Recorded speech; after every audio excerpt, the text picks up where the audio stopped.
Hello. మేఘనా, చెప్పు శ్రావణి. ఏంటే చెప్పేది? మీ ఫ్రెండ్ లోపల దున్నపోట్ల నా బెడ్ మీద పడుకున్నాడు. రాత్రికి ఏం చేతబడి చేసావే? పొద్దున కల్లా ఇంత అందంగా తయారయ్యావు.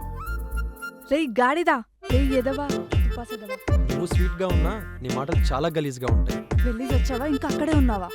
ఒసేయ్, నీ పోయింటే నీ ఫ్రెండ్స్ రాను నాకంటే ముందే పైకి పోయేదే. ఎప్పుడు చూడు అమ్మాయిని పరిచయం చేసి సెట్ చేసుకుంటా నన్ను సావ దుబ్బుతావుగా. ఇప్పుడు బంగారం లాంటి ఆపర్చునిటీ వచ్చింది, యూజ్ చేసుకో. ఫస్ట్ నీ ఒపీనియన్ ఏంటి లవ్ అండ్ మ్యారేజ్ మీద? లవ్ అంటే అండర్స్టాండింగ్, మ్యారేజ్ అంటే మెచ్యూరిటీ. అంతే అంటావా? ఒక అమ్మాయిగా చెప్తున్నా నమ్మరా? అమ్మాయిలకి కేరింగ్ గా చూసుకునే అబ్బాయిలంటే చాలా ఇష్టం. ఇప్పుడు అమ్మాయిని సెట్ చేయమని అడుగుతా ఉంటావంట. ఎవరినైనా సెట్ చేసిందా? మీరు మేఘనా కన్నా అందంగా ఉన్నారు కదా. కొంచెమన్నా సెన్స్ ఉందా? అవతల చెప్తున్నప్పుడైనా అర్థం చేసుకోవాలి కదా. బుర్రుందా? అసలు ఏమైంది చెప్పు. ఒసేయ్ పిచ్చి ముఖం దానా, ఇందాకే వస్తాను, ఇంకా ఏం పీకుతున్నావు అక్కడ? రేయ్ ఏంట్రా, మళ్ళీ తాగినావా?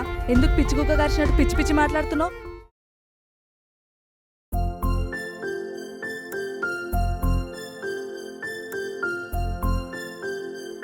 మనసుకు నచ్చిన వాళ్ళు ఇప్పటిదాకా ఎవరు కనపడలేదు. First time. ఆగాగు,